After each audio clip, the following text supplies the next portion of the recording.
black mass, man, it's time to rob. I had to find a way, I couldn't find it.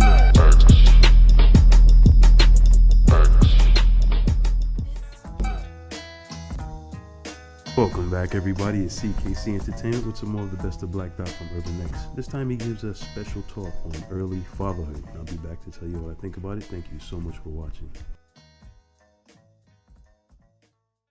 Also, when the child gets a little older, like, about 2 years old, he's going to start scheming. And what I mean by that is he notices where mommy keeps the cookies. All right, just give you a scenario. Every time mommy, she reaches on top of the refrigerator, she comes down with a treat, I get a cookie, I feel great. I know where the cookies are. I cannot get to those cookies because it's a process, right? And then one day, the universe is going to open up and mommy going to be folding clothes and you're going to be watching the game and his little ass is going to go get a chair, pull the chair up to the fridge, open the top part of the fridge, lean, and get the goddamn cookies, and you, Rich and Shayna, will be amazed on how he did that. Because he will scheme 3 weeks if he have to, 3 or 4 months. Because it's joy when mommy goes to the top of the fridge, she comes down with happiness. I want happiness all the time. But I can't access happiness until the universe pops. And then the shit is on. And you guys will be amazed and think it was spontaneous. It wasn't. You know what I'm saying? I used to watch you peek around the corner, oh, what you doing? And then I hear the footsteps going, and I know something is going on by the footsteps. You already schemed on something that you're trying to get into. Keeping with the cookies, right? He also understands the cookies represent divide and conquer and power, right? So, mommy, Shayna already told him he can't have a cookie. But you don't know that, Rich, because you've been out at work. So, you come in from work, little man greets you at the door. Hey, Dad, what's good, man? You think I can get a cookie? Sure, man, you can get a cookie. You know how we do. You reach up, you give him a cookie. Shayna curses you out, right? You ain't know what? And he's sitting eating the cookie.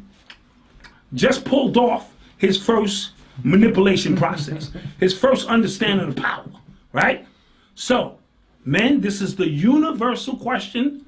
You all know it. Say it with me. When the kid asks for something, the first thing you say is, what did your mother say? Let's say that. What did your mother say? That's a universal question. And the follow-up to that is, oh, no, I didn't ask, I'm asking you first. Go ask your mother. Right? That's how we keep the balance. Mom and dad are on the same page at all times because they will freak you. Mommy said no, but daddy didn't say no.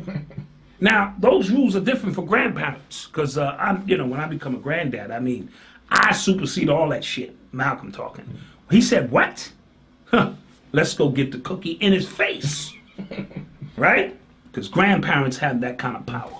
So, that will be the first time you guys get to see the manipulation on the part of his or her part.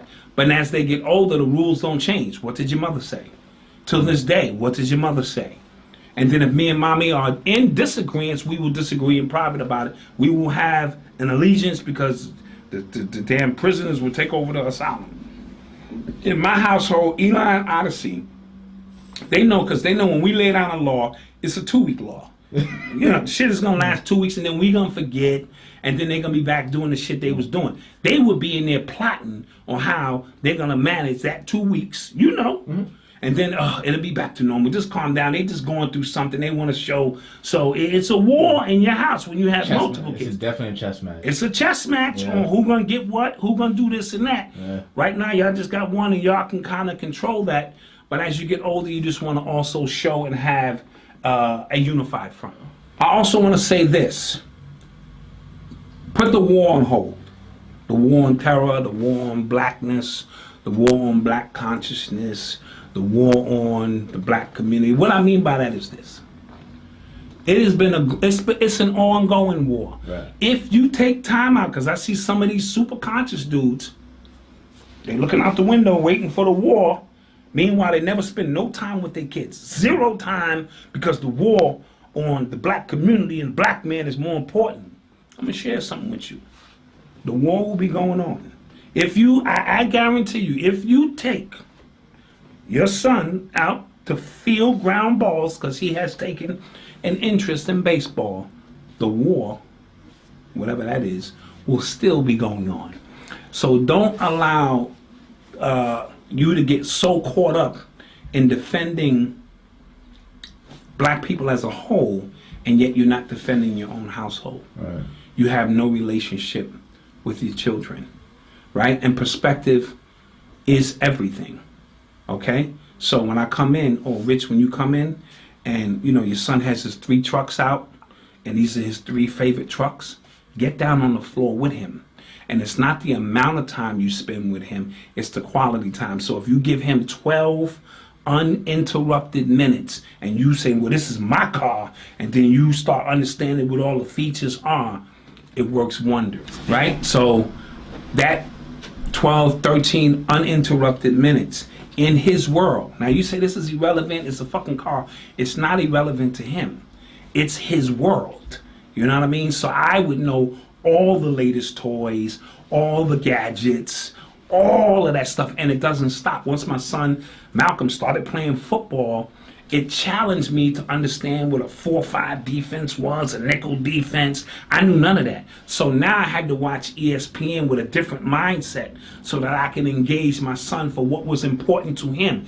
Let me shoulder the burden of the world and the war on black people and all of that. So get down on the floor and make everything important. Then go greet wifey, you know what I mean? And then come back for another 8 minutes. He'll swear you spent the whole day with him because he has no perception of time.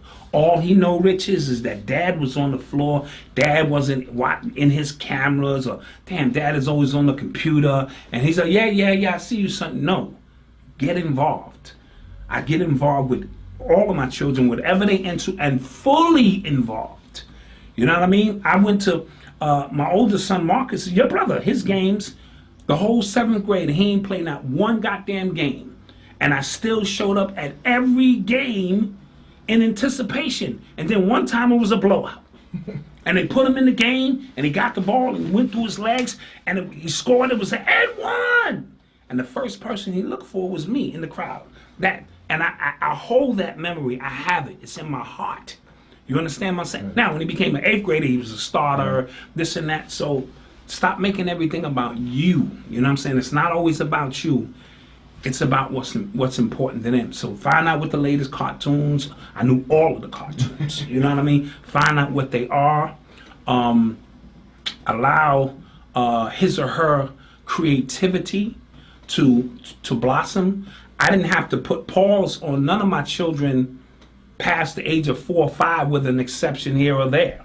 You know what I mean? So, you know, pow, you gotta pow that hand every now and then. And I used to spank Malcolm's hand, and he would not cry. He would not give me the satisfaction of crying. No matter how hard I hit your hand, you just be like, I'd be like, what kind of voodoo shit is this? Now, I had to put hands on my oldest son once, maybe twice, and he was bigger than me at the time, and I just had to sit him down and say, bro, he was 14, he was already bigger than me. We can't do this. So my presence should exert power in how we, move about and get a greater understanding of how things goes. And now I'm just moving Rich along. But, and me and my wife could be mad at each other, and I'd be like, yo, you a big-headed bitch. I ain't even gonna lie. When we get in that room, we gonna hash this shit out. You know what I mean? And then, but we have to show a unified front, and these young men have to be taught how to, deal with women. They shacking with each other. They moving. First of all, you got to live with somebody, right, to really understand all the levels of that individual. There ain't no such thing as we get in, we move in, and everything is happy. There are idiosyncrasies. It could be the way you fucking push the toothpaste out the tube, that become irritant. Like, why the fuck are you not going from the bottom? I like to push my shit from the top. You know what I mean? It could be so many small things that we don't take into consideration, and you have to wake up near this person at their worst, and they got to wake up at you near your worst. Good morning. I can't even say good morning in your face. Might knock you back out, right? So all of these things are what we talk about when we talk about parenthood. Yeah, that last part caught me off guard. You're always surprising, always insightful, and usually very funny. Thank you so much, brother. Thank you all for watching. I'll see you again soon.